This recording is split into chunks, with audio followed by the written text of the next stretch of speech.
Yo, Counter Attack Podcast for myself, Daps. Guys, keep liking, subscribing, sharing, all of that good stuff. Yes, special announcement. I don't know if I should announce this. Oh, in fact, before I do that, actually, guys, go on my Instagram. I'm giving away a signed William Troost Ekong shirt, a Nigeria shirt, the captain of Nigeria. I'm giving away a signed shirt on my Instagram. If you go there, there's only about 3 people that have commented so far. But once William reposts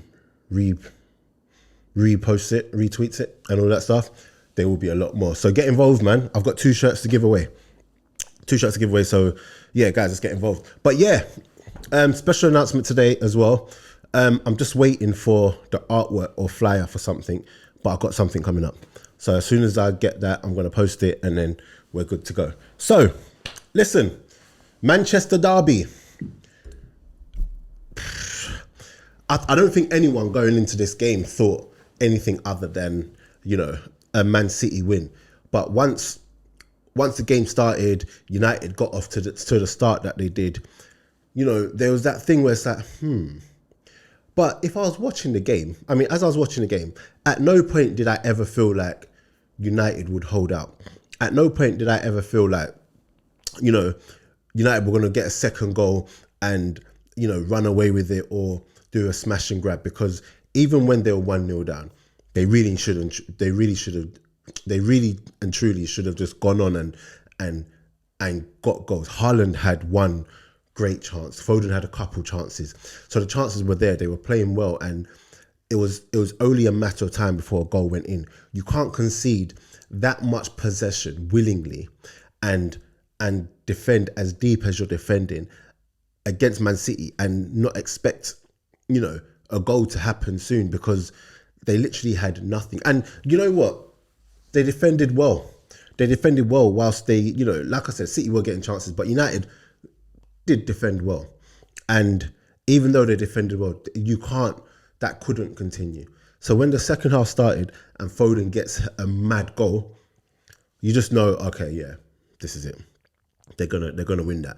But first of all, what I do want to say is that initially when I saw the tackle on Rashford, the one that Ten Hag thought should have been a foul, the one that United fans should have thought should have been a foul in the build-up.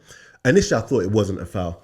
And then I've gone and seen the replay and I'm like, oh, did he touch him a bit or whatever? And I was like, that should be a foul. But the more I watch it, the more my initial thing of it's not a foul stands. Because all game, Rashford, anytime Walker was next to him, he didn't even try to do something positive. He just wanted to run away from any sort of, confrontation with Walker. He just didn't fancy it all game. And so when that happens, he's thinking, I'm going to get the foul. He's fallen to the floor. He didn't fancy it. He could have just gone on, tried something. If Walker gets the ball, Walker gets the ball, because he does that against most people. But you've got to at least try, man. You've got to at least try. So him falling on the floor, I'm not having that. And it was poor from him. I'm not surprised they took him off, because he was doing that all game. He just wanted no parts of anything that Walker was offering. And then obviously City got up the other end and score. Foden got the second as well. We're gonna talk about the second. But what I like about Phil Foden today, and this is what I'm talking about. When I say he's not a world-class player and people are like, blah blah blah blah blah, it's fine. Let people talk about that. That's fine. But what I want to see from Foden is that the big games, you show up and you make the difference. And he did that today. And that's all I've ever wanted to see from him. I'm still not going to say he's world class, and that's not even a conversation anymore. The conversation is more about, can he go on and do this? The big players were on the pitch today, and it was Foden who stood out. It was Foden that was the main man today. And that is what players at the top end of the game are about. And that's what players at the top end of the game do week in, week out. So if he can do that week in, week out, I don't care if you don't want to call him world class. It doesn't matter, because he'll be backing it up and it will be a conversation. But he was good today, man. And I don't think anyone ever doubts Foden's ability. I think people doubt the consistency of his performances. And today, you know, attack wise, he finished first in terms of his stats. Defensive work was up there, and you're looking at Gareth Southgate in the crowd, and you're thinking to yourself, he might have a problem with England, because historically Foden hasn't really started for England like that. But now you're looking at them thinking he has to start. Obviously, it'll probably be Jude, Foden, and Rice in the midfield. But if Foden doesn't start for England, then, you know, there's a massive problem there. But yeah, I also thought that Ten Hag, it was a bit... I felt like his substitutions were a bit iffy. As much as Rashford was having one of those games, even though he scored a banger, as much as Rashford was struggling, but the whole team was struggling, I felt like he was one of the brighter sparks. So to take him off for Anthony, I felt was a bit, you know, like, why? Anthony's going to come on, not do anything. Unless Rashford is absolutely blowing where he can't even run anymore, you keep him on, because you can't bring on Anthony, who doesn't offer anything, never does offer anything. But again, it's one of those ones where he's brought him on because that's his boy and he wants to give him minutes and whatnot. But yeah, United, they might say they've got injuries and whatnot, but the squad is just not good enough. It's just not good enough. And you look at who City are bringing off the bench. You know, we talk about Alvarez and who else? Alvarez. Was that the only sub that they made today? Alvarez. I know they brought Bob on.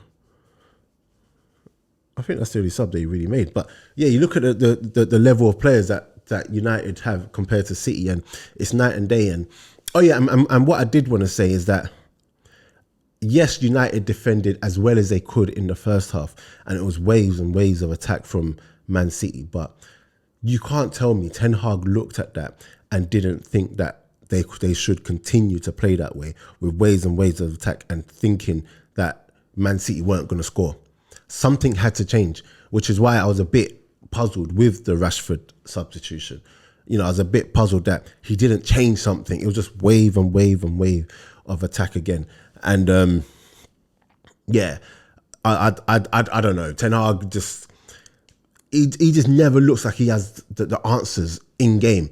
He never looks like he has the answers when his back's against the wall. When things are going well and his team are flying and they're having one of those games, you know, he's got all the ideas in the world. But that is where you really earn your money as a manager, in games like that. You know, you got 1-0, you got the goal, you got the 1-0 lead. Now you go on and, yes, defend the lead, but also not to the detriment of the game, because they were always going to lose that game. As far as I'm concerned, they were always going to lose that game, because City were creating too many chances, and then Man United were only ever going to get, you know, tired, and City were just going to keep on going and keep on going. So yeah, Ten Hag's tactics, what were they? I don't know. But I also do want to say that I tweeted out that John Stones is England's best. He's levels above any other English centre-back, and it's not even close. And you look at the stuff that John Stones is doing, he can... You see me, I'm a man that's like, do your job first. John Stones does his job very well in regards to defending. He defends first, and then what he can offer outside of, you know, just defending is crazy. He's got like a centre-back free role position, and he does it. He's competent at it. He's not like trying to put Martin Keown, you know, into centre midfield. No, it's not like trying to do that. He's going into centre midfield. He's popping it. He's doing round the corner passes. He's switching play. He's getting involved. And then he just always manages to still be back in his position. No other centre-back in today's football, in terms of England anyway, comes close to what he's done. No other centre-back comes close to even his level of defending. And when you look at the defenders, you're looking at, what? Maguire, Tomori, Dunk. I'll tell you what, to be honest, it should be Dunk and John Stones for England. But that's a conversation for another day. But yeah, he's just levels above.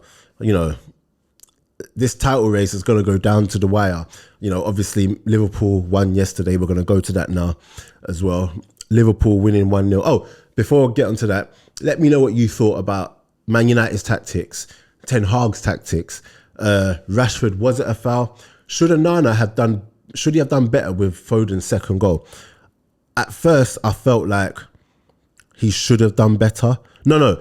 At first, I felt like there's nothing he could do. But then when I watched the replay, I'm like, ugh. It's not like it was far away from him and it was buried deep in the corner. It was close to him. So I started thinking that. I'm still going to stick with my initial thought of, you know, there's not really much he could have done there. But the question's there. Could he have done better?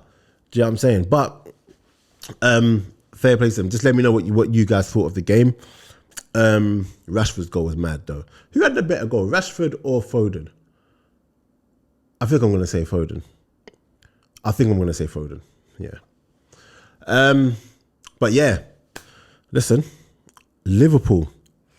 I said last week that Liverpool are doing that thing where they're just getting results. They don't even have to be playing like great. And that's not to say that they're not playing well. But even when they don't play well, they get the results. Yesterday wasn't one of Liverpool's greatest performances. They started the game with a couple youngsters, and by the time they finished the game, some of their more experienced players were coming back. But they managed in the 99th minute to get the goal. And I said Nunes, on this podcast, I said Nunes is going to get 20 goals this season, I reckon. And he's probably on 15 now. I honestly do believe he could get that. I do believe that there is a player in there. I know people are still going to be like, no, there's no player. But I genuinely do believe that there's a player in there, man. And Liverpool, listen, they don't even need to score 4s and 5s like Arsenal are doing right now. They don't need to do that. All they need to do is to continue to do what they do. If they win a game 1-0, great. If they win it 4-0, great.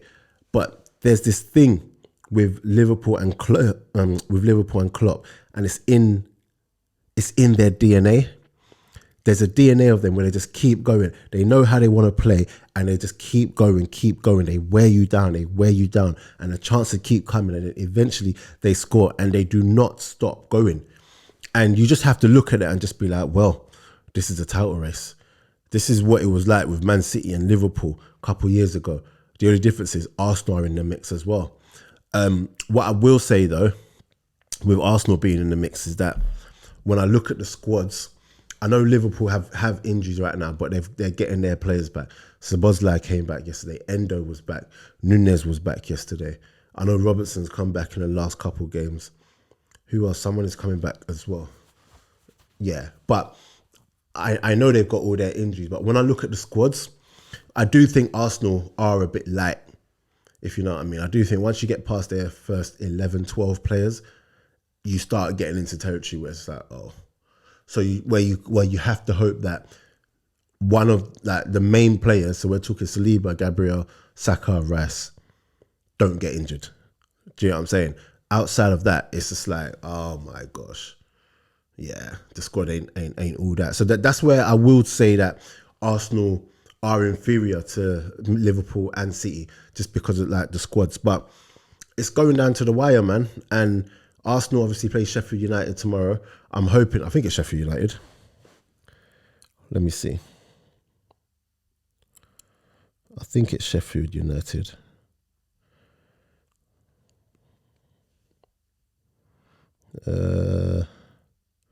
Yeah, so if it is, yeah, Arsenal obviously have Sheffield United away. And, you know, you expect Arsenal to win that. I know people are saying, it should be 4 or 5-0, but listen, football doesn't work like that. As much as I would love 4, 5, 6-0, if we do 1-0, I'm happy. Just get the win and keep applying the pressure. Because at the end of the day, if we finish the season with the most goals, but finish second or third, it don't mean anything. So, yeah, that's it for me, man. Maybe watch along for the Arsenal match tomorrow. I'll see how we go, and or today when you lot see it.